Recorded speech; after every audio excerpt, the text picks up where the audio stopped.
Hi friends, welcome to Redex Media. உங்கள் video folders, songs, photos நிறைய விஷயங்களை இன்னொரு மொபைல்லேருந்து இன்னொரு மொபைலுக்கு டேட்டா ட்ரான்ஸ்ஃபர் பண்ணுறதுக்கு உங்களுக்கு ஒரு அப்ளிகேஷன் ரொம்ப ஈஸியாக இருக்கும். பக்கத்தில் இருந்தீங்கன்னா ப்ளூடூத் ஆக்சஸ் பண்ணிக்குவீங்க, இல்லை தூரமாக இருந்தீங்கன்னா ஏதாவது ஒரு ப்ரைவேட் அப்ளிகேஷனாக தான் நீங்கள் தேர்வு செய்வீங்க. அதில் நம்பர் ஒன்னாக இருந்த நம்ம டெலிகிராம் எல்லாருமே யூஸ் பண்ணியிருப்பீங்க. டெலிகிராமை அதில் எவ்வளோ எம்பி வேணாலும் நம்ம வீடியோவை ஷேர் பண்ணிக்கலாம். எந்த புதுப்படம் வந்தாலும் நம்ம அதில் ஷேர் பண்ணிக்கலாம். என்ன மாதிரி ஒரு ஃபார்ம் ஃபிலிம்ஸாக இருந்தாலும் அதில் நம்ம பார்த்துக்கலாம். என்ன மாதிரி அட்வர்டைஸ்மெண்ட்டு மார்க்கெட்டிங்காக இருந்தாலும் அதில் நம்ம பார்த்துக்கலாம் அப்படின்னு அந்த அப்ளிகேஷன் டெலிகிராமை முக்கியமாக நம்ம இந்தியாவில் நிறைய பேர் பயன்படுத்தியிருப்பீங்க. அந்த டெலிகிராமும் பேன் பண்ணால் என்ன பண்ணுவீங்க? பேன் பண்ணுறதுக்கு அப்படி என்ன குற்றம் செஞ்சிச்சு டெலிகிராமு? இந்த டெலிகிராம் சிஇஓவை எதுக்கு அரெஸ்ட் பண்ணாங்க? என்ன காரணம்? இதெல்லாம் சார்ந்து தான் இன்னைக்கு நம்ம வீடியோவில் பார்க்க போகிறோம். வாங்க வீடியோக்குள்ளே போகலாம். டெலிகிராம் சிஇஓட பாவேல் துரோவை அரெஸ்ட் பண்ணியிருக்கிறாங்க பிரெஞ்சு போலீஸ். அவரோட ப்ரைவேட் ஜெட்டில் அவர் ட்ராவல் பண்ணும்போது அவரை பிரெஞ்சு போலீஸ் உடனே அவர் அரெஸ்ட் பண்ணியிருக்கிறாங்க. ஏன்னா அவர் யுஏ குடிமகனாக இருக்கிறதுனால அவர் அங்கே அரெஸ்ட் பண்ண முடியாது. அதனால் ஃப்ரெஞ்சில் அவரோட ப்ரைவேட் ஜெட்டில் அவர் ட்ராவல் பண்ணி அங்கே போய் இறங்கும் போது நிறைய தடவை போயிருக்கிறாரு. இது வரைக்கும் அந்த மாதிரி சம்பவம் நடந்ததில்லை. ஆனால் இன்னைக்கு பாவேல் துரோவை அந்த கம்பெனியோட சிஇஓ, இவர் தான் ஹெட்டு, இவரை அரெஸ்ட் பண்ணியிருக்கிறாங்க. அரெஸ்ட் பண்ணியிருக்கிற காரணம் என்ன நீங்கள் பார்த்தீங்கன்னா ஒன்று ஒன்றா பார்த்துட்டு வரலாம். ரொம்ப முக்கியமான விஷயம் என்னன்னா, உக்ரைன் அண்ட் ரஷ்யாவோட இஷ்யூ நடந்துட்டு இருக்கு இல்லைங்களா, வார் நடந்துட்டு இருக்கு இல்லைங்களா, இதுக்கு ஒரு முக்கிய ஆயுதமாக இந்த டெலிகிராமை பயன்படுத்துறதா ஒரு குற்றச்சாட்டு எழுப்பப்படுது. பட் இது மட்டும் இல்லை, இதை சார்ந்து ஒரு 3 மெயின் குற்றச்சாட்டு இந்த பிரெஞ்சு போலீஸ் முன்ன வைக்கிறாங்க. இந்த 3 குற்றச்சாட்டு தான் மெயின் அப்படின்னு. ஆக்சுவலி பார்த்தாக்கா உக்ரைன் அண்ட் ரஷ்யாவோட இஷ்யூ தான் மெயின் கண்டென்ட்டாக இருக்கு. பட் இங்கே பப்ளிக் முன்னாடி சொல்லக்கூடிய ஒரு கதை என்னன்னா, 3 குற்றச்சாட்டுக்கு உட்பட்டு நாங்கள் இந்த கம்பெனியோட சிஇஓ நாங்கள் அரெஸ்ட் பண்ணுறோம் அப்படின்னு இப்போ அரெஸ்ட் பண்ணியிருக்கிறாங்க. ஸோ இந்த 3 குற்றச்சாட்டு என்ன? இப்போதைக்கு அந்த பிரான்ஸ் போலீஸ் கொடுக்கக்கூடிய டீட்டெயில்ஸ் என்னன்னா, டிஜிட்டல் சர்வீஸ் ஆக்டை இவங்க சரியாக ஃபாலோ பண்ணலை. இவங்க end to end encrypted message அப்படின்னு சொல்லக்கூடிய இந்த டெலிகிராம் நிறுவனம் நிறையா பப்ளிக் யூஸ் பண்ணக்கூடிய இந்த டெலிகிராம் அப்ளிகேஷனில் நிறையா மோசடி நடந்திருக்கு. இதில் மெயின் முக்கியமான ஒரு 3 பாயிண்ட்டை வைக்கிறாங்க இந்த பிரெஞ்சு போலீஸ். ஒன்று ட்ரக்ஸ் மாஃபியா, ட்ரக்ஸ் டிராஃபிக் ஒன்று முக்கியமாக இந்த டெலிகிராமில் அதிகமாக பகிரப்பட்டிருக்கு. அது மட்டும் இல்லை, ட்ரக்ஸ் டிராஃபிக் அதிகமாக நடக்கிறது, அதிகமாக பயன்படுத்தியிருக்கிறாங்க இந்த டெலிகிராம் ஆப்பில். ரெண்டாவது குற்றச்சாட்டு சில்ட்ரன்ஸோட ஃபோட்டோ, இந்த ஃபார்ம் ஃபிலிம்ஸ், சில்ட்ரன்ஸோட ஆபாசமான படங்கள் எல்லாம் இந்த டெலிகிராம் மூலிமா ரொம்ப ஈஸியாக பப்ளிஷ் பண்ணப்படுது அப்படின்னு சொல்லிட்டு அது ஒரு குற்றச்சாட்டு வச்சிருக்கிறாங்க. மூணாவது குற்றச்சாட்டு நிதி மோசடி. நிதி மோசடின்றது இந்த ஓடிபி அந்த மாதிரிலாம் பயன்படுத்தி இந்த டெலிகிராமில் மோசடி செய்யல, அட்வர்டைஸ்மெண்ட்டு தவறான பப்ளிஷ் பண்ணி, தவறான கண்டென்ட் கிரியேட் பண்ணி, தவறான முறையில் ஃபேக்கான பேரெல்லாம் வச்சு இந்த டெலிகிராம் மூலிமா நிதி மோசடி செய்திருக்கிறாங்க அப்படின்னு நம்ம இந்தியாவிலேயும் இந்த தவறு நடக்குது. ஏன்னா நிறைய அப்ளிகேஷன், பிரைவேட் அப்ளிகேஷன்லாம் நம்ம வீடியோஸ் அதெல்லாம் ட்ரான்ஸ்ஃபர் பண்ணுறதுக்கு முயற்சி பண்ணும்போது டெலிகிராம் ரொம்ப யூஸ்ஃபுல்லாக இருக்குது. புது படம் ப்ரொடியூசருங்க, டைரக்டருங்க ரொம்ப கஷ்டப்பட்டு கோடிக்கணக்கில் பணத்தை போட்டு படத்தை எடுத்திருப்பாங்க. அந்த படம், புது படம் ரிலீஸ் ஆனாலும் அடுத்த செகண்ட் டெலிகிராம் மூலிமா வைரல் ஆகுது, டெலிகிராம் மூலிமா ட்ரான்ஸ்ஃபர் பண்ணுறாங்க. அதே மாதிரி குழந்தை படம் இப்போ நீங்கள் கூகுள்லேயோ இல்லை வாட்ஸ்அப்லேயோ ஷேர் பண்ண முடியாது. ஏன்னா இப்போ உங்களை ட்ராக் பண்ணிட்டு இருக்கிறாங்க. ஆனால் டெலிகிராமில் அது ஒன்று இல்லை. அது ஒன்று இல்லாததுனால டெலிகிராமை ரொம்ப ஈஸியாக பயன்படுத்தி அந்த மாதிரி ஒரு ஆபாசமான படத்தெல்லாம் ஷேர் பண்ணியிருக்கிறாங்க. இதெல்லாம் ஒரு குற்றச்சாட்டாக வச்சு இன்னைக்கு போலீஸ் இந்த கம்பெனியோட சிஇஓ அரெஸ்ட் பண்ணியிருக்கிறாங்க. ஸோ உடனே அவங்களோட கம்பெனியோட மேனேஜ்மெண்ட் ஒரு சர்க்குலேஷன் கொடுக்குறாங்க. இந்த சர்க்குலேஷன் என்னன்னா, ஒரு பிரைவேட் அப்ளிகேஷன், நாங்கள் ஒரு கண்ட்ரியோட ஒரு டிஜிட்டல் சர்வீஸ் ஆக்டுக்குள்ளே தான் நாங்கள் ஒரு கம்பெனியை இயங்கி நடத்துகிறோம். அந்த கம்பெனி நிறுவனம் நாங்கள் லீகலாக தான் நடத்துகிறோம். எங்களோட யூசரை பயன்படுத்தி, எங்களோட அக்சஸை பயன்படுத்தி சில தவறான நபர்கள் இதை தவறான முறையில் பயன்படுத்தினா யூசரை தான் நீங்கள் பிடிக்கணுமே தவிர கம்பெனியை பிடிக்கணும்னு அவசியம் கிடையாது. ஃபார் எக்ஸாம்பிள், இப்போ ஒரு யூடியூப்பில் ஒரு வீடியோ ஓடிட்டுருக்கு, ஒரு யூடியூப்பில் தவறான கண்டென்ட்டை போடுறோம். தவறான கண்டென்ட் போட்டதுக்காக அந்த யூடியூப் நிறுவனத்துக்கு மேலே கம்பெனியோட சிஇஓவை நீங்கள் அரெஸ்ட் பண்ணுவீங்களா?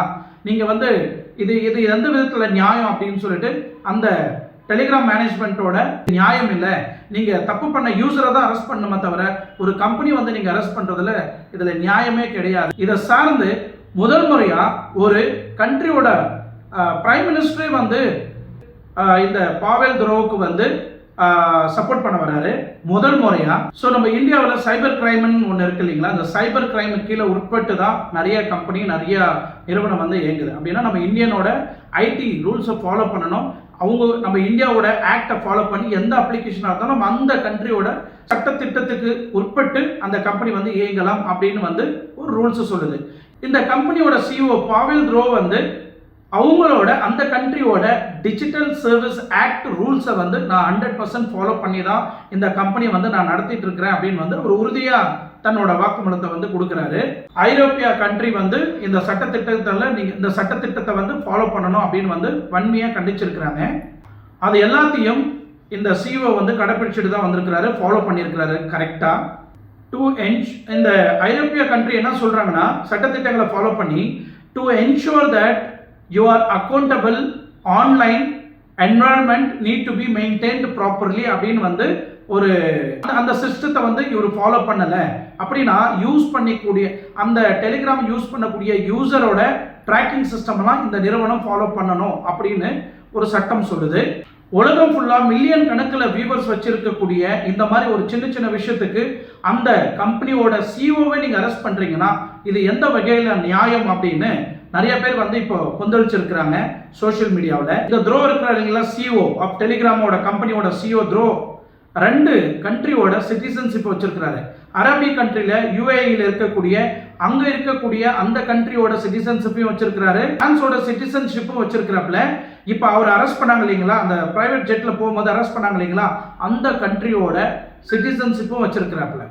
ஆனா இன்னும் தன்னோட குடிமகனாதான் ரஷ்யா கண்ட்ரி வந்து டெலிகிராம் சிஓ வந்து பார்த்துட்டு இருக்கு. ஸோ இந்த ரஷ்யாவுக்கும் பிரான்ஸுக்கும் என்ன சம்பந்தம் இருக்கு?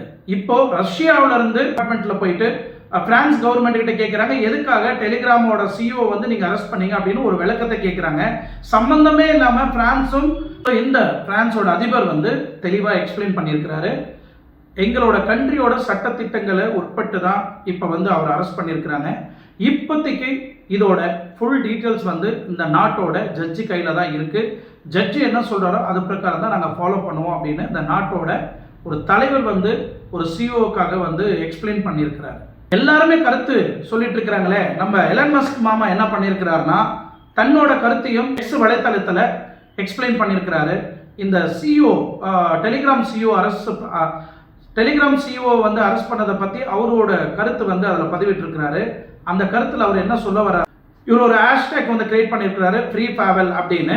அந்த ஹேஷ்டேக் மூலிமா இவர் என்ன சொல்ல வர்றாருன்னா கருத்து சுதந்திரம் எல்லாருக்குமே இருக்கு, அந்த கருத்து சுதந்திரத்தை வந்து நாங்கள் பாதுகாக்கப்படும். அதுதான் டெலிகிராம் சிஓ வந்து ஃபாலோ பண்ணிட்டு இருந்தாரு. இப்போ நீங்க பண்ணிட்டு இருக்கிற ஒரு கருத்து சுதந்திரத்தை வந்து நீங்க நசுக்கிற மாதிரி இருக்கு. வருகின்ற 2030 வந்து என்ன ஆக போகுதுன்னா ஒருத்தர் ஒரு கமெண்ட் போட்டார்னா அது அரெஸ்ட் பண்ண போறோம் அப்படின்னு சொல்லக்கூடிய வகையில கூட வரத்துக்கு ஆச்சரியம் இல்லை அப்படின்னு சொல்லிட்டு எலான் மஸ்க் வந்து தெளிவுபடுத்தியிருக்கிறாரு. அது மட்டும் இல்லை, எலான் மஸ்க் வந்து இப்போ இந்த டெலிகிராம சிஓ வந்து அரெஸ்ட் பண்ணதை பத்தி பொதுமக்கள் போடக்கூடிய அனைத்து கருத்து சுதந்திரத்தையும் அனைத்து அட்வைஸ் அவங்க போடக்கூடிய அந்த கமெண்ட் எல்லாமே வந்து பர்சனலா எலான் மஸ்க் வந்து லைக் பண்ணிட்டு ஓகே இதை நீங்கள் கரெக்டாக தான் சொல்கிறீங்க, இது கரெக்டாக தான் சொல்கிறீங்க, நான் சொன்ன மாதிரியே அவங்க சொல்கிறாங்க, நான் சொன்ன மாதிரியே அவங்க எக்ஸ்பிளைன் பண்ணுறாங்க அப்படின்னு வந்து அவர் என்ஜாய் பண்ணுறாரு. ஸோ இந்த சிஓ வந்து எப்படியாவது நம்ம வந்து அவரை வெளியே எடுக்கணும். அவருக்கும் இப்போ இந்த டெலிகிராமில் நடந்த ஒரு கான்ட்ரவர்சிக்கும் மேனேஜ்மெண்ட்டுக்கும் எந்த சம்பந்தமும் இல்லை. யூஸ் பண்ண யூசர் தான் இது குற்றவாளியே தவிர கம்பெனி நடத்தக்கூடிய ஓனர்ஸ் வந்து இதில் எந்த வகையிலையும் குற்றவாளியாக ஆக முடியாது அப்படின்னு வந்து தன்னோட சோஷியல் மீடியாவில் இருக்கக்கூடிய பொதுமக்கள் எல்லாருமே அவங்களோட கருத்தை வந்து பகிர்ந்துட்டு இருக்கிறாங்க. இப்போ உலகம் ஃபுல்லா இதுதான் பரவிட்டு இருக்கு. இப்போ ஏன் ரஷ்யா உள்ள வந்தது அப்படின்னு உங்களுக்கு நிறைய பேருக்கு சந்தேகம் இருக்கும். ஏன்னா இந்த கம்பெனியோட சிஓ பிறந்த இடம் வந்து ரஷ்யா. 2013 தான் இந்த டெலிகிராம கம்பெனி வந்து உலகத்தில் வந்து நிறுவறாரு. ஸோ அவர் ரஷ்யாவிலிருந்து தொடங்கப்பட்ட இந்த கம்பெனி அந்த ரஷ்யன் கவர்மெண்ட் வந்து நம்ம ஆப்போசிட்டுக்கு வந்து நீங்கள் நிறைய விஷயங்களை வந்து ஒளிபரப்பணும், நிறைய கான்ட்ரவர்சி வந்து நம்ம டெலிகிராம் மூலிமா வந்து நீங்கள் வெளிப்படுத்தணும் அப்படின்னு வந்து ரஷ்யாவோட கவர்மெண்ட் வந்து இவருக்கு ஒரு ஆர்டர் போடுறாங்க. அவர் அதை மறுத்தது காரணத்தினால் ஸோ நம்ம சிஓ வந்து மறுத்திருக்கிறாரு, இது என்னால் பண்ண முடியாது அப்படின்னு. அதுக்கப்புறம் அவரே டிசைட் பண்ணிட்டாரு, நம்ம எங்கிருந்தா இந்த டெலிகிராம் கம்பெனி வந்து நம்ம பெரிய லெவலில் வந்து நம்ம வேர்ல்டு லெவலில் வந்து எடுத்துகிட்டு போக முடியாது அப்படின்னு. உடனே நம்ம சிஓ என்ன பண்ணுறோன்னா இம்மீடியட்டாக தன்னோட நிறுவனத்தை வந்து தன்னோட கம்பெனியை வந்து துபாய்க்கு ஷிஃப்ட் பண்ணுறாரு. துபாய்க்கு ஷிஃப்ட் பண்ணது பிறகு தான் தன்னோட டெலிகிராம் கம்பெனி வந்து உலகம் ஃபுல்லாக வந்து அவர் வந்து உலகம் ஃபுல்லாக பரவுனது டெலிகிராம். துபாய்க்கு ஷிஃப்ட் பண்ண பிறகு தன்னோட டெலிகிராம் நிறுவனம் வந்து வேற லெவலில் வந்து பரவிடுச்சு. இதில் என்ன ஒரு சூப்பரான ஸ்பெஷல் இருக்கு அப்படின்னா, இந்த டெலிகிராமில் வந்து end to end encrypt message அப்படின்னு சொல்லுவாங்க. நம்ம வாட்ஸ்அப்லையும் அதை நீங்கள் பார்க்கலாம். மேலே கால் பண்ணும்போதோ இல்லை வீடியோ கால் பண்ணும்போதோ இல்லை ஃபோட்டோ யாருக்காவது ஆடியோ கால் பேசும்போதோ மேலே வந்து எண்ட் டு எண்ட் கிரிப்ஷன் அப்படின்னு சொல்லிட்டு இருக்கும். இது என்னன்னா, நீங்கள் எந்த மெசேஜ் அனுப்பிச்சாலும், நீங்கள் எந்த மெசேஜ் யாருக்கு வேணாலும் நீங்கள் ஃபார்வர்ட் பண்ணாலும் இல்லை வீடியோ கால் பண்ணாலும் இல்லை ஆடியோ கால் பண்ணாலும் இல்லை உங்கள் வாய்ஸை நீங்கள் அனுப்பிச்சாலும் இல்லை வீடியோவை அனுப்பிச்சாலும் சென்ட்ரல் இருக்கக்கூடிய மீடியேட்டர் யாருமே பார்க்க முடியாது. அனுப்புறவங்க நீங்கள், ரிசீவ் பண்ணுறவங்க ரிசீவர் பார்க்கலாம், அனுப்புறவங்க நீங்கள் பார்க்கலாம். உங்கள் 2 பேரை தவிர இந்த சென்ட்ரல் இருக்கக்கூடிய மீடியேட்டருங்க வந்து யாராலையும் வந்து அதை வந்து ஆக்ட் பண்ண முடியாது, அதை என்டர்ப்ட் பண்ண முடியாது அப்படின்னு இந்த டெலிகிராமோட நிறுவனம், இந்த டெலிகிராமோட கம்பெனி வந்து அந்த அளவுக்கு அந்த விஷயத்தில் வந்து ரொம்ப ஸ்ட்ராங்காக இருக்கிறாங்க. ஏன்னா எந்த அப்ளிகேஷன்லையும் இல்லாத ஃபெசிலிட்டி டெலிகிராமோட அப்ளிகேஷனில் தான் இருந்தது. எஸ்பெஷலி ரஷ்யா அதிகமாக பயன்படுத்தப்பட்ட ஒரு அப்ளிகேஷன் எதுனா டெலிகிராம் தான். டெலிகிராம் அந்த அளவுக்கு ரஷ்யாவும் உக்ரைனும் வந்து அந்த அளவுக்கு யூஸ் பண்ணாங்க. இந்த பிரசிடென்ட்ஸு, மினிஸ்டர்ஸு, ஹையர் அஃபிஷியல்ஸ் எல்லாமே இந்த டெலிகிராம் மூலியமா தான் நிறைய மெசேஜை வந்து கன்வெர்ட் பண்ணிக்குவாங்க. ஏன்னா அதிகமாக வாட்ஸ்அப் அங்கே பயன்படுத்த மாட்டாங்க. ஆனால் 2018 வந்து ரஷ்யன் கவர்மெண்ட் வந்து டெலிகிராமை வந்து தடை பண்ணிட்டாங்க. காரணம் என்னன்னா, நாங்கள் எங்களுக்கு தேவையான சில டாக்குமெண்ட்டை, சில ஆடியோஸ் எல்லாம் நாங்கள் கேட்டோம் டெலிகிராம் நிறுவனத்துக்கிட்ட, அவங்க வந்து எங்களுக்கு கொடுக்க மறுத்துட்டாங்க அப்படின்னு சொன்னதுக்காக டெலிகிராமை வந்து அங்கே பேன் பண்ணிட்டாங்க. ஒரு குறிப்பிட்ட வழக்கு சார்ந்து ஒரு டாக்குமெண்ட்டுக்காக சில ஆடியோஸ் அண்ட் வீடியோஸை நாங்கள் வந்து கேட்டோம், அவங்க கொடுக்க மறுத்துட்டாங்க. அதனால் அந்த டெலிகிராம் நிறுவனத்தை வந்து நாங்கள் வந்து தடை செய்துட்டோம் எங்கள் கண்ட்ரியில் அப்படின்னு வந்து ஒரு ரிப்போர்ட் கொடுத்தாங்க. அதுக்கப்புறம் 2021 அந்த தடையை நீக்கிட்டு டெலிகிராமை வந்து நீங்கள் எங்கள் கண்ட்ரியில் ரஷ்யாவில் வந்து யூஸ் பண்ணிக்கலாம் அப்படின்னு பர்மிஷன். இந்த டெலிகிராமை வந்து அப்ளிகேஷனை பயன்படுத்துறதுக்கு ஒரே ஒரு காரணம் என்ன தெரியுங்களா? முக்கியமாக டெலிகிராமில் இருக்கக்கூடிய ஃபெசிலிட்டி நீங்கள் TikTok, Instagram, Facebook, WeChat, Facebook, WhatsApp, Instagram, WeChat, TikTok and other social application என்னெல்லாம் இருக்கோ இது எல்லாம் ஒன்று சேர்ந்தது தான் டெலிகிராம். இந்த டெலிகிராமில் அந்த அளவுக்கு ஃபெசிலிட்டி இருக்கிறதுனால தான் ஒட்டுமொத்த மக்களும் டெலிகிராமை வந்து மில்லியன் கணக்கில் வந்து இன்னைக்கு யூஸ் பண்ணுறாங்க. அது மட்டும் இல்லை, இந்த டெலிகிராமில் இருக்கிற ஃபெசிலிட்டி என்கிரிப்ட் மெசேஜ் வந்து அது உங்களை பாதுகாக்கும். நீங்கள் அனுப்பக்கூடிய ஆடியோ, வீடியோ எந்த ஒரு மெசேஜாக இருந்தாலும் நீங்கள் வந்து பர்சனலாகவே அதை வந்து வேனிஷ் பண்ண முடியும், டெலீட் பண்ண முடியும், அதை தடையுமே இல்லாமல் அழிக்க முடியும். அந்த அளவுக்கு ஃபெசிலிட்டி இதில் இருக்கிறதுனால தான் பெரிய லெவலில் இங்கே இன்ஸ்டாகிராமில் பேசப்படுது. அது மட்டும் இல்லை, நிறைய இல்லீகல் ஆக்டிவிட்டீஸு அதிகமாக நடக்கக்கூடிய இடமே இந்த டெலிகிராம் தான். உதாரணத்துக்கு நீங்கள் எடுத்துக்கலாம், நிறைய சினிமாலாம் வந்து புது புது படம்லாம் வந்து இதில் டவுன்லோட் பண்ணப்படுது, ஷேர் பண்ணப்படுது. இந்த வீடியோவை நம்ம எவ்வளோ ஜிபி டேட்டாஸ் வேணாலும் இதில் நம்ம டிரான்சாக்ஷன் பண்ணிக்கலாம். இதை ஒன்று தான் தவிர்க்க முடியாத ஒரு விஷயமா இருக்கிறத தவிர நம்ம இந்தியாவில் மற்றபடி நிறையா என்ன சொல்கிறது, உங்களோட டாக்குமெண்ட் வந்து பாதுகாக்கப்படணும், நீங்கள் அனுப்புகிற மெசேஜ் வந்து பாதுகாக்கப்படணும், நீங்கள் அனுப்புகிற வீடியோ வந்து பாதுகாக்கப்படணும். நம்ம வந்து ஒரு நபர்கிட்ட சீக்கிரட்டாக பேசுகிறோன்னா யாருக்கே தெரியாமல் நம்ம சீக்கிரட்டாக பேசக்கூடிய ஒரு அப்ளிகேஷன் இது மூலியமாக நம்ம டிரான்சாக்ஷன் பண்ணிக்க முடியும்னா அதை டெலிகிராம் மட்டும்தான் தவிர வேறு எந்த அப்ளிகேஷன் நீங்கள் யூஸ் பண்ண முடியாது. இது மூலிமா அதே மாதிரி நிறையா நாடுகள் வந்து இந்த டெலிகிராம் அப்ளிகேஷனுக்கு எதிர்ப்பாக வந்து திரும்பி இருக்கு. காரணம் என்னன்னா, அட் அ டைமில் நீங்கள் எந்த மெசேஜாக இருந்தாலும் கிட்டத்தட்ட 2000 பேருக்கு ஒரு டைமில் ஒரு செகண்டில் நீங்கள் சர்க்குலேஷன் பண்ண முடியும். அது நெகட்டிவாக இருக்கட்டும், இல்லை பாசிட்டிவாக இருக்கட்டும், இல்லை எதை சார்ந்தா இருக்கட்டும். இதனால் மற்ற நாடுகள் வந்து இது நீங்கள் இந்த மாதிரி ஒரு 2000 பேருக்கு ஒரு செகண்ட் அப்படி ஃபார்வர்ட் ஆகுதுன்னா அப்போ எந்த அளவுக்கு மெசேஜ் வந்து வைரல் ஆகும், எந்த அளவுக்கு வந்து நெகட்டிவிட்டி வந்து நாட்டுக்குள்ளே கிரியேட் பண்ணும், எந்த அளவுக்கு பிரச்சனைகளை உண்டாக்கும் அப்படின்னு நிறைய நாடுகள் வந்து இந்த டெலிகிராம் அப்ளிகேஷன் சர்வீஸ்க்கு வந்து எதிர்ப்பாக திரும்பிச்சு. எல்லா நாடுகளும் ஒரு குற்றச்சாட்டுத்தையும் அந்த டெலிகிராம் மேலே வச்சுட்டு வராங்க. இந்த குழந்தைங்க படம் சரி, இல்லை ஒரு கட்சி ரீதியான நெகட்டிவிட்டி சரி, இல்லை ஒரு நிதி ரீதியான நிறைய மோசடி சரி இந்த மாதிரி நிறைய விஷயங்களை வந்து உன்னோட அப்ளிகேஷன் மூலிமா தான் நாட்டுக்கு ரொம்ப கேடு விளைவிக்குது. ஸோ ஒழுங்காக உன்னோட சிஸ்டத்தெல்லாம் மாற்று. இந்த ப்ரோட்டோகால்ஸ் எல்லாம் ஃபாலோ பண்ணினா கண்டிப்பாக உன்னோட டெலிகிராமை வந்து நாங்கள் ரன் பண்ண விடுவோம். இல்லைனா டிக்டாக் இந்த மாதிரி ப்ரைவேட் அப்ளிகேஷன் எப்படி நாங்கள் தடை பண்ணமோ அந்த மாதிரி எங்கள் நாடும் தடை பண்ணோம் அப்படின்னு ஒரு வார்னிங்கை வந்து விட்டுருக்குறாங்க.